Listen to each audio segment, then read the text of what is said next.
Hi friends, and welcome to this 24th entry of the Thoughtful Knitter video journal. My name's Ailey and I'm coming to you from my home in the far north of the Scottish mainland, where spring is putting in an appearance today and everything has started to wake up, so you will hear the seagulls cawing outside probably throughout this, and whoever else is going past.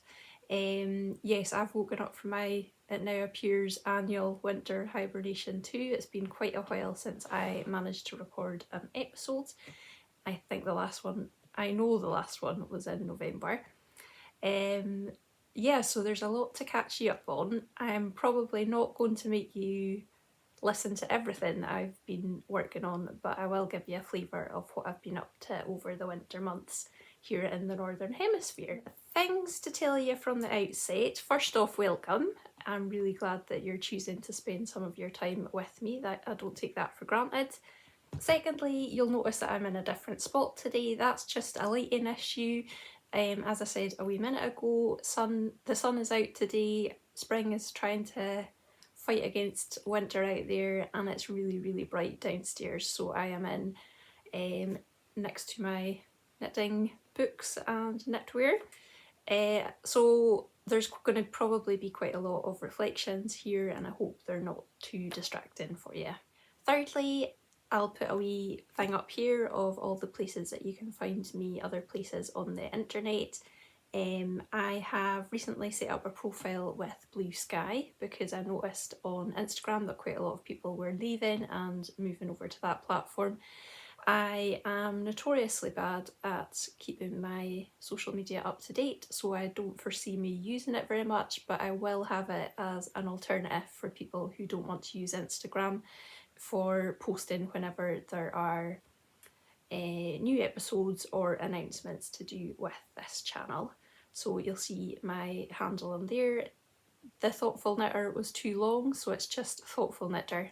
I will also have show notes. Anything I speak about will be in the description box down below. I've also decided to set up a thread in my Ravelry group, which is the Thoughtful Knitter Ravelry group, and I will put all of my show notes in there as well. Just because I'm aware that there's probably quite a few of you who watch on TV and can't access the description box very easily. And what else? Number 4. I've got a lot to tell you. Fourth thing is that I was running the Coorie In MAL over the winter months. I have been completely absent and a terrible host, but as I'm recording this video, that is coming to a close, so by the time you see this it will have finished, and I'll have drawn some winners. So I'll leave that towards the end. If you've taken part and want to know if you've won, you'll be able to check in the section that is at the end. And on that note, I'll also have timestamps, and this, my videos are split into chapters, so that means you can hop about wherever you want to. So feel free to skip ahead, but I'd love it if you came back and listened to my waffle afterwards, because I do like your company. Yeah, so that'll be at the end. I will also probably, if I can, try and put some photos in of what people were up to over the winter period, or the summer if you're down in the southern hemisphere. And yeah, I think that's most of the things. The only other thing I have to tell you about before we get into the knitting is that we have another wool and walk-in trip available. It is scheduled to be at the very end of June, and it's going to be starting and ending in Inverness, and it's going to be coming up to my neck of the woods. We have got 3 spots available. The first few went to my newsletter subscribers. I will put a link to that newsletter if you want to subscribe. I'll put that down below, and I'll also, if I can work it out, put a QR code on the screen so you can pause and scan that if you want to, if you're on the TV instead of watching on a device. And yeah, so 5 of the spots have already gone. We've only got 3 left. If you're interested at all, please just email me on thethoughtfulknitter@gmail.com, and I will pass on the proposed itinerary and price details to you. If you're new here and you don't know what I'm talking about, last year I collaborated with a good friend and did a knitting tour down in the south of Scotland, and it went really well. We had a group of 8. We're stuck to smaller numbers because of the size of the transport, but it was a really lovely number. We got to know each other really well, and actually 3 of those 8 ladies are coming back to join us on this one, so that's a good sign. And yeah, I had a brilliant time, and I just wanted to see if we could keep going with other offerings. So this is what we've decided on for the next trip, is to show off my part of the world. So as I said, it'll be beginning and ending in Inverness. Please don't let that put you off. I know it feels like a remote place to get to for a lot of you, but it's quite well served transport wise. You can get to Inverness. There are daily flights from the London airport and also from a couple of other UK airports and from Schiphol in Amsterdam. So it's not as remote as you might think it is. And of course there's also the train. There's the Caledonian Sleeper that comes up from London 6 days a week. And there's also trains from the major cities in Scotland. I won't tell you too much about what's on offer. I'll just leave it to you if you want to be part of the crew or not. I would love it if you would join us. I'd love it if we were a joyful octet instead of just a quintet as we are at the moment. And yeah, I'm really looking forward to it, and I'm excited to show my part of the world to others. We're going to spend 2 nights in the same accommodation rather than touring around, and we're only concentrating on the northeast part of the Scottish Highlands for this one, so that we're not dotting around the North Coast 500 in 2 days and not really seeing anything properly. We will have an in-depth visit here, and we have some visits to yarn dyers and farms and all sorts as part of that. And also the walk-in element, we will be visiting some places of very varied beauty in the North Highlands. So yeah, as I said, get in touch if you're interested, and if you're not, maybe you'll come another time. If this one is successful, we do have another one up our sleeves that will include a yarn festival. This one doesn't. So right, that's all the intro waffle. Let's get on to what I'm wearing. So this is one of my finished objects. Last time you saw it, it was a work in progress. This is Nazrin by Isabel Kramer, and I knitted it in the main colour is a limited edition yarn that came from Woolly Mammoth Fibres. It was 100% Zwartbles, and it's really toothy. I would say it's a really grippy yarn. Would be absolutely ideal as like a base colour for a lot of colour work. As you can see, I've used it for colour work, but I kind of feel like I could have done with using this for an all over colour work project because it's really grippy. It's a beautiful, it's actually a really dark brown, but it's coming up more as black.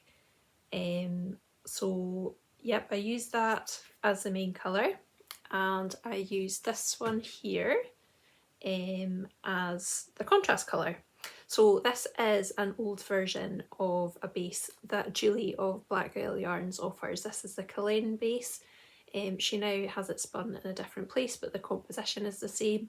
So this is 80% Bluefaced Leicester and 20% Mohair, and this is a colourway Rockpool. So I don't think this light is showing off to all its beauty, but it's a lovely colour, subtly variegated, and yeah, I really enjoy this top. I made a few mistakes though.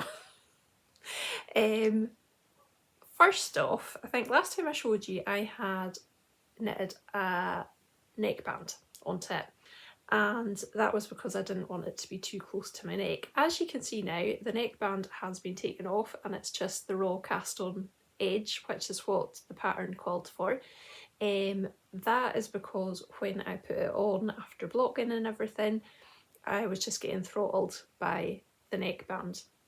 And that is partly because of the rather major mistake that I made, which is I swatched for this a long time before I actually knitted it, and I was actually swatching for a different project, and this gauge for that project was 26 stitches per 10 centimetres or 4 inches, and the gauge for this pattern is 24 stitches, so it was 26, this is 24. And somewhere in my malfunctioning brain, I didn't put 2 and 2 together, so I went with a 26 stitch gauge. And as such, it's a little bit small. So what I had done is I chose to knit the size 3, which is a 43-inch bust. But I chose to go down to a size 2 for the cast on and yoke, and then increase. I think I worked another layer of increases underneath the yoke, and then there were some raglan increases as well, so I increased extra there. So that's all well and good, except that my gauge was wrong. So now, because it's tight around the shoulders, it kind of does this, like bunches up, and it looks great if I pull it down. But I do spend an awful lot of time pulling it down. I am not going to pull it out, mainly because this yarn has already been pulled out from a project. I had pretty much knitted a full Gotland yoke jumper by Wilma Malcolmson and didn't really like the outcome and pulled it all out, and I know from that experience that this is grippy and very difficult to come out. So I think it's probably akin to Mohair in terms of trying to get it out. So I have zero intentions of pulling this out. I have been wearing it regardless, and yeah, it's a little bit of a pain that I'm always pulling at it, but it's not terrible. It's a really nice weight of jumper. It's a 4-ply fingering weight jumper. As I said, the gauge was 24 stitches and the roll gauge was 35. I will try and stand up a little bit so you can see. I don't know how much you're going to see.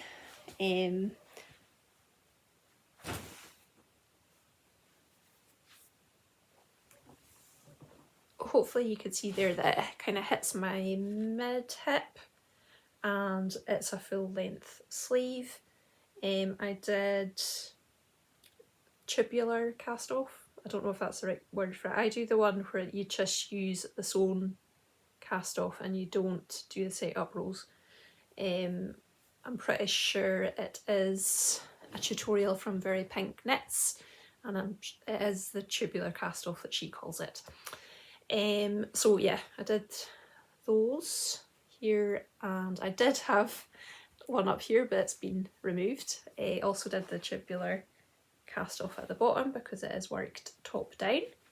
I think I also might have added, yeah, I think I also added some A-line shaping into the pattern as well. Yeah, first time knitting an Isabel Kramer pattern. I think I said that last time I spoke about it, and I don't think it'll be my last. It was really clear but not like too much information. Concise is the word I'm looking for. It was concise, unlike me. It was concise and clear, and everything worked out exactly as it should have done. The only problems I had were of my own doing.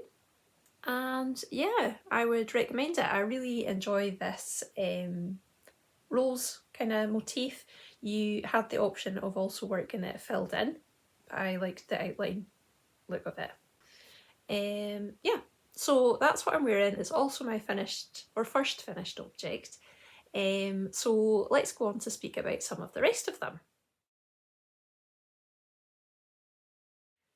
So my finished objects are multiple and varied, and most of them are no longer here. It's been 3 months since I last recorded a video, and I think at that point I was mostly speaking about the wool and walk-in trip that we'd been on, so I'm not even sure how much knitting that I shared.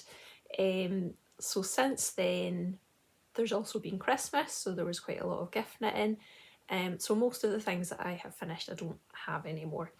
I'll just give you a quick rundown of some of the things that I have been knitting during my hibernation. I finished the 4 Christmas jumpers. I'll put a picture in somewhere. When I last showed you, my plan was to knit all 4 the same, and I actually kind of pivoted from that because of a couple of reasons. The pattern that I was working from, I was using a mashup of the flax sock pattern from Tin Can Knits, and I was then working it from the top down, and I was incorporating a chart from a Kate Davies pattern, an old one called Boreal. That pattern was an Aran weight pattern for adults, but I worked it as a kind of fingering weight 4-ply gauge for children to make it smaller. I knitted 2 like that. I knitted for the 2 eldest nephews, and for both of them I ran out of yarn, or was very, very close to running out of yarn. No, I did run out, I had to order extra. That was because I had initially, when I was planning it and buying the yarn, I was planning to go with a yoked version of, I was going to just knit the adult garment on a tighter gauge and follow it as a yoked pattern. So I was going to then, that would have meant that there would have been far more of the contrasting colour, because it would have been worked all over the yoke and not just at the bottom of the body. So consequently I had less of the main colour. So that was one thing. And another thing was that I had knitted one in, I think it was Valley Yarns. I can't remember what it was called. It was a Valley Yarns wool that I had gotten from Lovecrafts, I think, and it turned out really quite nicely. It had a little bit of a halo, or it just felt a little bit more woolly. But the other one I had knitted, I had done so with Drops Baby Merino, and I just didn't really like how it showed up, the colour work, and that was what I was using for the others as well. So at that point I decided, right, complete change of direction, I'm going to do the Snow Wonder Children by Heidi Kieremeier. So I knitted 2 of those. Those were DK weight jumpers, so they went a lot quicker, and it was an excellent pattern. I pretty much, I think, worked it entirely to pattern. The measurements were excellent, and I would definitely go for that one again. There was a huge amount of baubles on it, but even for someone who's not a fan of knitting baubles, it was okay. So yeah, that was the first thing that I finished off. I also knitted a Cloud Sweater Junior by Petite Knit for my fiance's niece, and put a picture in. Pattern was totally straightforward, very easy to knit. She is 9 and is very much into oversized garments at the moment, so I knitted the biggest size, which was 10 to 12, and she was delighted with it. I knitted it in this yarn, which is called Pebble Haze from Yarnsmiths. Mainly because I wanted to use Drops Air, but I also wanted it to be something that could be washed. And this is as close as I could find in a washable yarn. So the yarn itself was fine to work with, but you'll see from the photos that despite using the same dye lots, there was a distinct difference in the colours. So it looks almost like it's been colour blocked. And there were a lot of knots in it, which was just annoying really. It's a 50-gram ball of RM weight wool, so you would expect there to be less or I certainly expected there not to be quite so many knots in each of the balls. We seem to be losing daylight now after all of my fighting with it earlier on.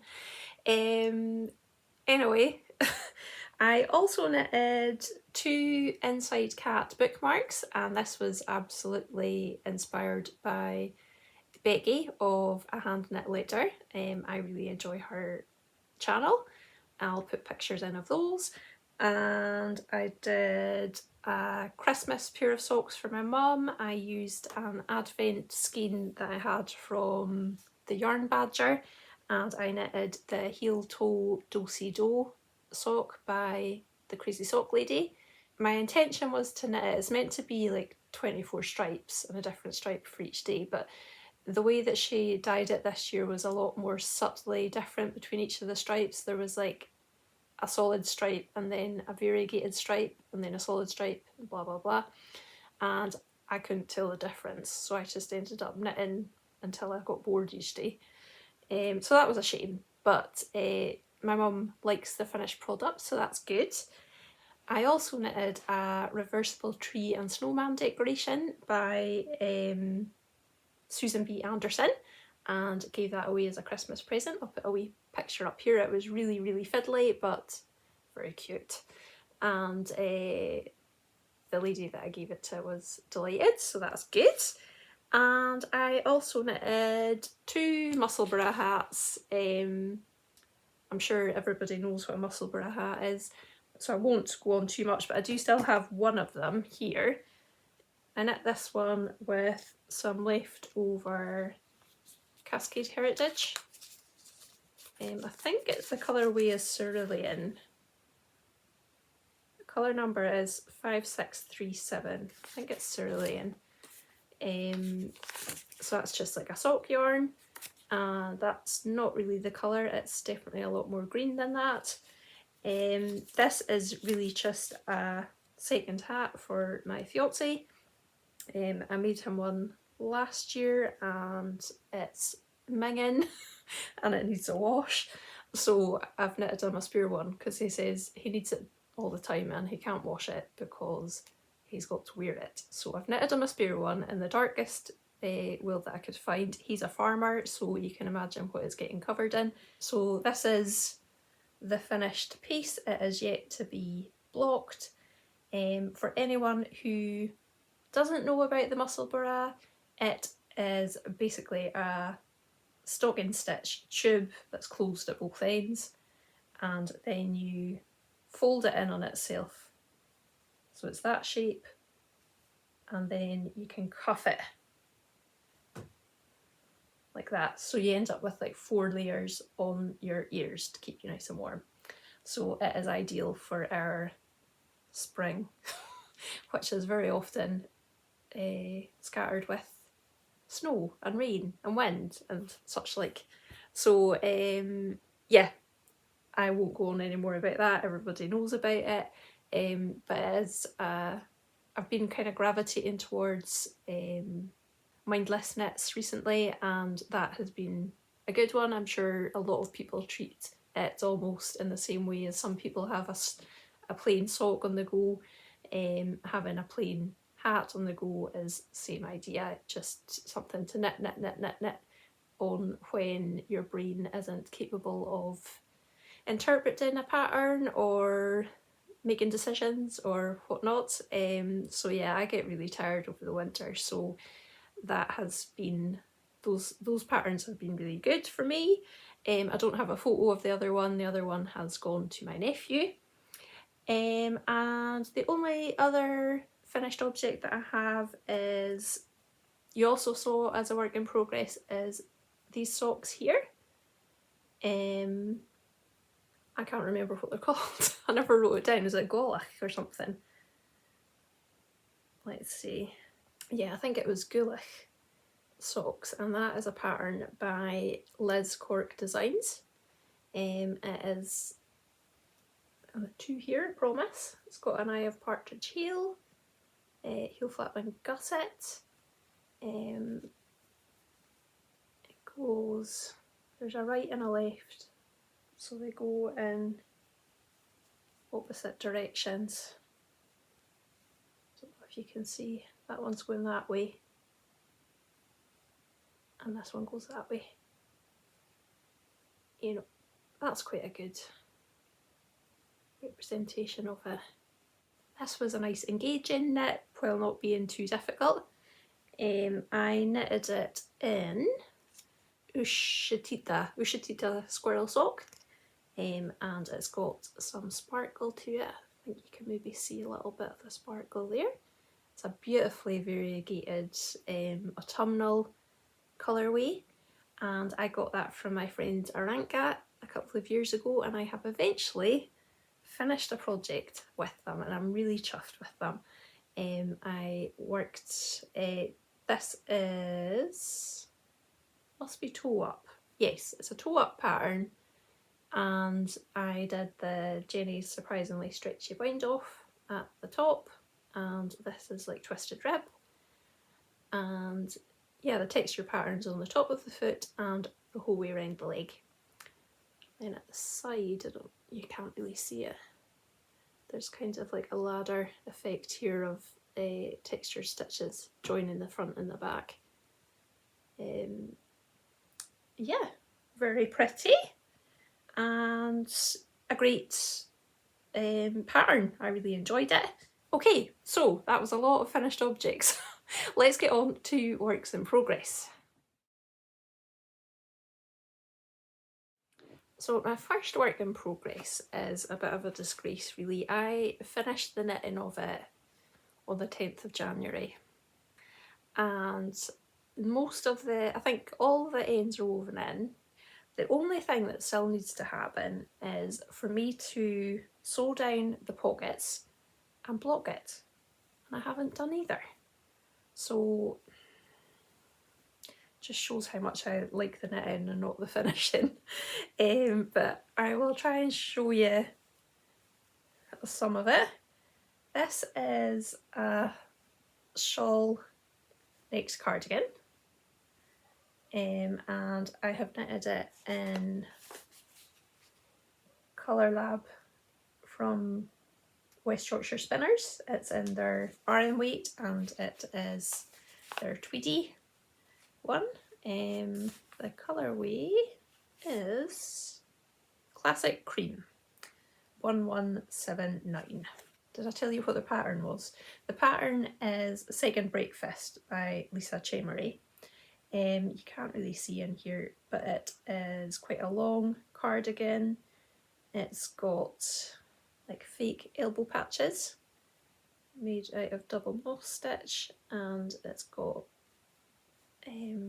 pockets with double moss stitch detail as well. Same on the other side.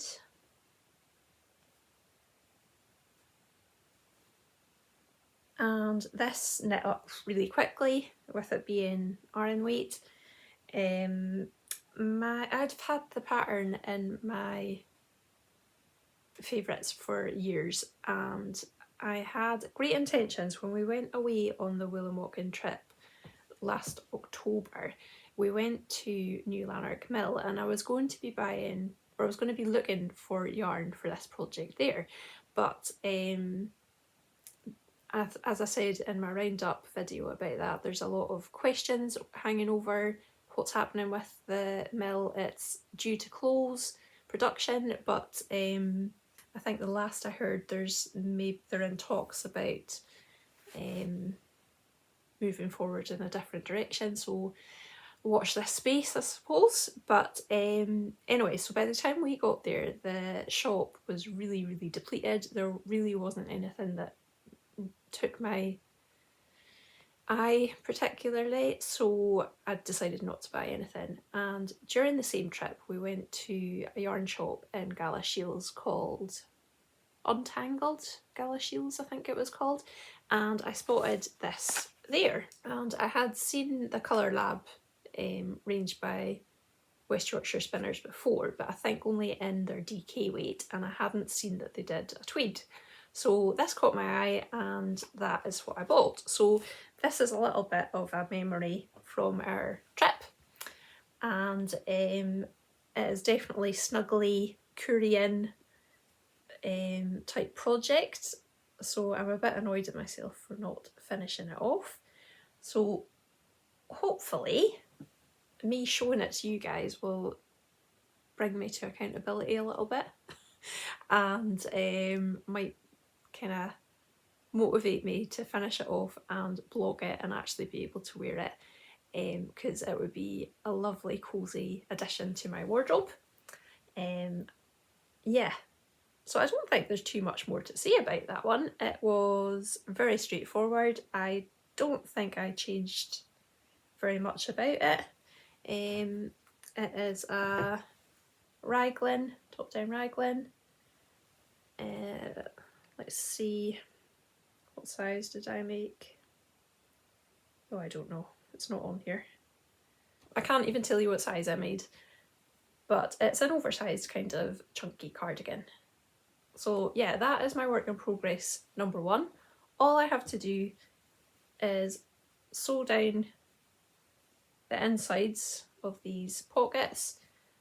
I haven't, because it involves reading some instructions or watching a video, and I just haven't done it. It's a poor excuse, but never mind. So yeah, work in progress number one.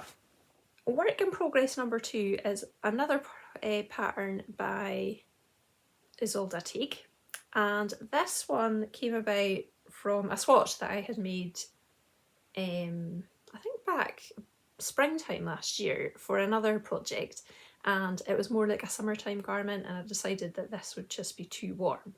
But I had swatched with the two yarns, which is this one here, which is Isire Trio 1, which is a lace weight, and it is 50% linen, 20% cotton and 20% lyocell, which is a type of viscose, and it is in the colour Frost. So I had bought it to pair initially with this colour here, which is a woolly knit, sorry I've got a fluff, which is a woolly knit British wool, is that what it's called? I can't remember what it's called, but I decided that the marlin effect on it was just the difference, the contrast was too strong. So I then went on and held it with this one, which is also a woolly knit British wool cone, and it is, what's it called? Morning Frost. Yeah, British wool cone. So it's Morning Frost, and I quite liked the effect of that. Just a very subtle marl with, you've got the yarn itself is marled, so I've got like a cream, a grey and a very light blue all together. So yeah, this has been sitting around for the best part of a year, and all of a sudden I decided that I needed a plain jumper just in this. So I decided to go for the Ravelston pattern by Zwartbles. It's available in a V-neck and a crew neck, or is it a scoop neck they call it. So I went for the scoop neck, just because I find that if you're going to wear a warm jumper, I want a warm neck. I don't like having the rest of me warm and then having a cold neck. That's just me. So this is where I'm up to. I'm almost done.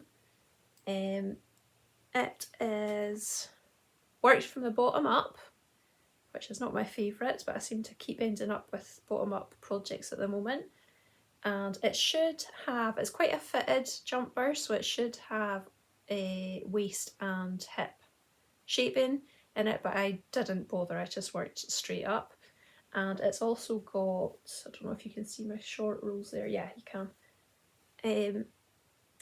It's also got bust darts in it to create more space, so it's got different instructions for like a CD cup and also for a EF cup, etc. So yeah, I just worked it that way. I followed the instructions for the scoop neck. Again, I've worked the tubular cast off, The sleeves are like a set-in sleeve but worked from the top down. So you work the sleeve cap backwards and forwards using short rolls and then knit the rest of it. You can see that I had it on double pointed needles because you can see where the needles changed there, but that should block out. And then it's just like a tapered sleeve down to a 1x1 cuff. So yeah, I'm really close to being finished. I am on the cuff. Where are we? I'm on a ravel here. I'm on the cuff of the second sleeve, so this won't be too much longer. So if this is going to have to be blocked and ends woven in, I may as well get on with the other one too. Remember that, Ailey. Yeah, so I went for, what size was it? It said to be worn with kind of very little ease, but I think this is about 43 inches. So it's a couple of, no, 3 inches, 2 or 3 inches of positive ease, and quite big, quite deep sleeves here. I messed about with the pattern quite a bit. As I said, I omitted the decreasing and then increasing again. So that meant that my chest measurement was going to be larger anyway, because it was going to be coming in more than it was going back out. And I think I also, yeah, I definitely added extra stitches at the underarm, and I worked the shoulders at the lower size. So I think I worked the shoulders at a 39-inch size because I want it to sit on my shoulder for a set-in sleeve rather than ending up looking a bit like a sloppy drop shoulder type. Not even a drop shoulder, it just looks like sloppy that it doesn't fit. So I'm quite happy with the fit. I just need to finish it off and block it. I think it's going to be quite nice to wear, a nice weight, and warm without being overly warm. So yeah, that is work in progress number 2. And my final work in progress is the Stella quilt cushion by Laura Penrose. I was getting to the point that I was just, as I said, I've been going towards mindless stocking stitch patterns, and maybe I'm starting to wake up a bit more from winter now, but I was getting a bit bored and I needed something that had a bit of interest. I also needed something that was portable because I had a hospital appointment and I wanted to have something that I could take in and knit with, knit on while I was waiting for the consultant to come and see me. So I have made a start. I have decided there are 2 motifs that you can work, and you're meant to work one motif and then a plain back, but what I'm going to do is work both motifs and just matter of stitch them together. I don't think I need access to the insert, so yeah, that's my plan. So this is option 1, and this is my background colour, this is my pattern colour, contrast colour. My background colour, I'm holding 2 strands of this 4-ply fingering weight yarn together, and this is from a sock set that I got a good while ago from Adventures in Yarncraft. The sock set was called Carmine Waves. It came with a couple of minis as well. I've used one already and this was the other one, so I'll use that for another project. So yeah, that's my main colour, and then my contrasting colour is these 2 yarns held together. That's nice. So this is an off-white. I think it's a Drops Baby Alpaca. No, Drops Baby Merino. Yep, Drops Baby Merino in the off-white colourway, which is number 02. That's what that one is. And the variegated one is from Bird Street Yarn, and it is a colourway Beachcomber. And that's the first time I've used either the Bird Street or the Adventures in Yarncraft. Oh, Adventures in Yarncraft. So I'm enjoying working with nice smooth super washes for a change. It's quite a different experience, and the effect is really bouncy and lovely. And this is, if you've not heard about it or seen it before, this is such an engaging pattern. It's really clever. She has 4 different ways of picking up and starting these squares, and depending on the orientation, and she gives you a chart that kind of explains what colour you're starting with, what colour works second, what direction you're picking up in, and all sorts of things. It's a really good pattern. It did take me a second to try and get my head around it, but once I did, I was flying. There are a lot of ends. I have been sewing them in as I go, good girl, but there are a lot of them. But that's fine, they're going to be inside, I'm never going to see them again. As I said, I'm planning to put the insert in and then matter stitch it together. I don't have my colours selected yet for the other side, the other motif, so that will come as I go, I think. But this is nice just to have a kind of background project that I can dip into whenever I like, because you can work just like a single square, and then it's almost like you're doing lots of little projects with lots of little rewards of completing inside it. Like you've got your instant gratification every time you finish a square. So yeah, I'm enjoying this one very much. And yeah, that's it for my works in progress. So the only other thing to tell you now is about my plans for my next knit. And yeah, let's go on to like chit chat, cheerio, future plans kind of section, and after that I'll tell you about the Coorie In MAL winners. Okay, see ya. First, before I say anything else, I'm just going to tell you about this cushion because I can't stop looking at it, so I'd imagine you're the same. You're balanced on the end of a bed and the light is coming in, and the reflection is so bright that the reflection is showing on here. And the cushion on the bed was made by a really good friend who is great at all things. So in fact she's amazing at all things crafty, but she does wonderful sewing. And in fact, I'll go and get it so you can see it. It's a sloth. She made this for me years ago. It's a little bit too big to show you, but it's a sloth on a tree, and it's all quilted. She's so clever. It's absolutely huge. And then the other side has lots of sloths on the other side too, and then like an envelope to get in. So yeah, I'm going to go and put him back so that you can keep looking at him because he's cute. Okay, what was I going to tell you about? Yes, future plans. So I've been swatching. I think I mentioned before that I'm keen to knit the Floozy cardigan, which is a pattern by Libby Johnson. It's quite an old one. Again, one that I've had in my favourites for a long time. And these are my swatches.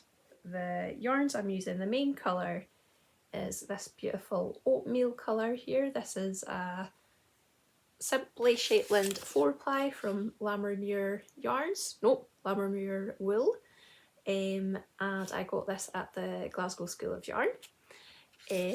So that's my main colour, and you'll recognise this one. It's the same as this. Again, it's the old version of the Killen sock from Black Isle Yarns, and I'm really enjoying this combination. It's quite spring-like to me. I was going to go for a cream colour instead of this oatmeal, but when I was buying it, I kind of thought the chances of me spilling something down myself when I'm wearing it are quite high if I've got a cream garment. And I do really like the greyish kind of effect next to this turquoisey aquamarine colour, with the green speckles in about it too. So yeah, that's what I have been swatching. So it will be a cast on quite soon, I think, because my Ravelston jumper is almost finished, and that will leave me space for another boring stocking stitch garment. Thankfully it'll have some raglan interest to start with the increases. I have heard from a couple of people that the neckline can be really quite wide, so I will have to study the pattern. I've not bought it yet, but I'll have to study the pattern when I get it and maybe decide to start with fewer stitches or work a tighter neckline, I'm not sure. But that is likely to be my next project. So yeah, that is everything on the knitting front. Let's go on now to talk about the winners of the Coorie In MAL. For anyone who doesn't know, the Coorie In MAL runs from the start of December to the end of February. It's the third year that I've run it. It's my favourite make along of the year, and I use it as an excuse to knit things that bring me joy or give me feelings of comfort. And my hope is that it gives you a chance to concentrate on that too. It doesn't have to be warm, cosy things, because I know some of you are in the southern hemisphere, and indeed we've had some entries from Australia with lots of small things like socks, which is absolutely brilliant. I would say that not as many people have taken part this year, but that is entirely my fault for not really being present and definitely not promoting it. And also I think just social media in general, it's very difficult to, I don't feel inclined to post on Instagram anymore because nobody ever sees your stuff and you never see their stuff, and yeah, I find it increasingly frustrating, so I tend not to spend as much time on there as I used to. Anyway, that was not meant to be a rant about social media. What I did see of what people were doing was absolutely brilliant. I'm so glad to see returning faces, returning names. I've seen people who've taken part every single year, and that really, really warms my cockles. And I probably will keep going away with it because it's something that I do anyway. So I'm keen to keep it going as an annual tradition. So without me waffling on anymore, what I'm going to do at the end is put in some footage of people's entries, and beforehand I will put into the screen the winners. In terms of prizes, there are 3 participation prizes and 1 main prize. The participation prizes should have gone out as 1 per month, but I failed to follow up on that, so they're going to go out now instead. The participation prize comes from Wild and Bare Fibres. There's going to be 1 of these for each month, so these are gorgeous little progress keepers, and like I said, 1 of these for each of the months. So I've gone for a white one, a grey one and a black one. Very cute little sheep. Hopefully you can see that. So they are super cute. I'm looking forward to giving those out. I will put the names of the 3 winners on the screen here because I haven't drawn it yet, because as I record it is still February. But I'll put your names up on the screen here, and if you're a winner, please get in touch with me by emailing me on thethoughtfulknitter@gmail.com, and if you just provide me with your name and postal details, I will get those in the post to you. And for the main prize, I've decided to give a voucher for creative restoration so that you can buy the audio course Self-Care One Stitch at a Time. And this is a course that was put together by 2 clinical psychologists, Dr. Mia Hobbs, who has the Why I Knit audio podcast, and her colleague Dr. Paula Redmond. I have gone through this course, it is excellent. I fully intend to revisit it on like a 6-monthly basis. And it's just looking at how you can use your knitting, your crafting to promote self-care. And I think that really harmonises well with the idea behind the Coorie In MAL of taking time for yourself, cozying up, looking after yourself, working on projects that bring you joy. So yeah, I thought that was the ideal main prize. So the main prize winner will be on the screen now. And again, if you would just get in touch with me by emailing me at thethoughtfulknitter@gmail.com, I will get that voucher across to you. Okay, so thanks so much to everybody who did take part. I really appreciate it, and especially with my lengthy absence from the internet. And yeah, look forward to currying in with you next year.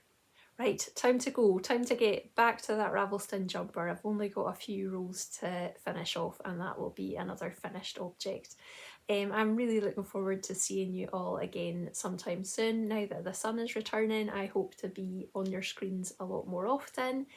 And yes, if you got this far, first of all, thank you for listening to me for so long. But secondly, please come and join us on the Wool and Walking tour. I want to meet you. It would be lovely to have your company.